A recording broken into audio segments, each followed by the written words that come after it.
The United States is nowhere near prepared for the dangerous multi-threat environment it's facing. The public has no idea how great the threats are. The homeland, if there's a conflict, is not going to be a sanctuary anymore. And the first attacks will likely be in the cyber domain, and they will be incredibly disabling. The public is essentially clueless about the massive cyber attacks that could be launched any day by our adversaries, not just nation states, but rogue actors as well. The report warns a cyber war with China or Russia would be devastating. America's critical infrastructure would come under attack, possibly cutting off power, water, transportation, and financial systems, and shutting down the supply chain. The report states major war would affect the life of every American in ways we can only begin to imagine.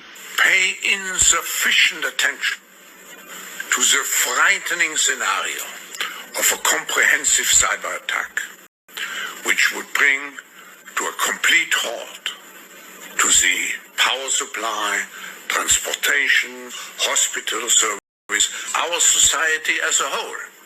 The COVID-19 crisis would be seen in this respect as a small disturbance in comparison to a major cyber attack. Dude, if things go sideways, it's not safe anywhere.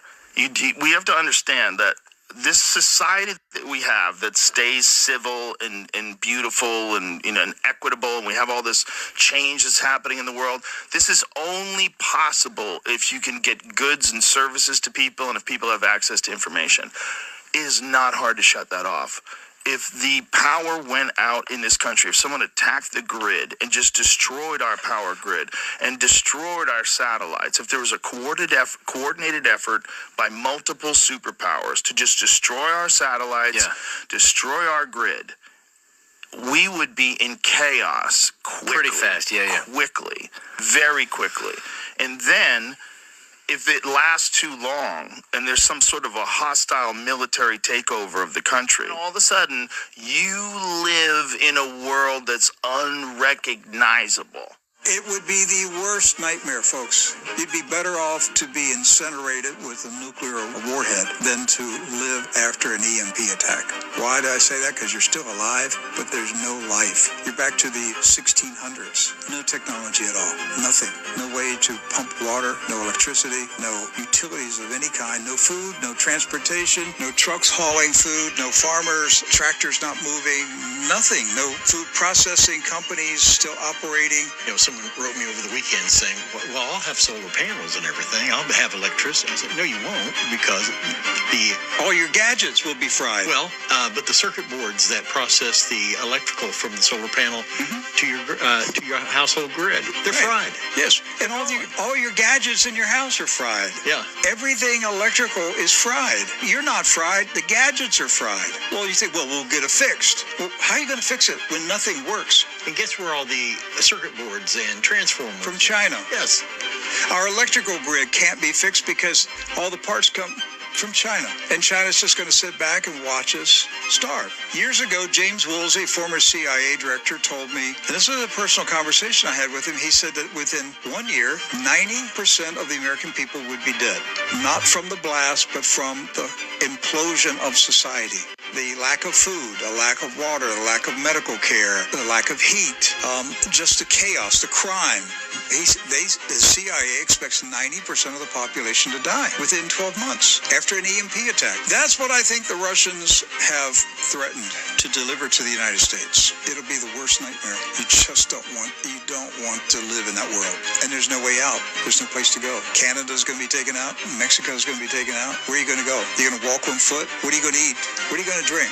How long can you walk to get to South America? This is the nightmare that we would have. Yes, the one thing that's kind of preserved the North American continent for now centuries is the fact that we've got two great big oceans on both sides of the continent. That's kind of protected us. But in an EMP, it becomes our prison. Yes, we're boxed in. We don't have any place to go. Washington, a big warning on Capitol Hill yesterday from FBI Director Christopher Wray about possible hacking attacks by the Chinese government. He said China could target our infrastructure, causing potentially catastrophic damage.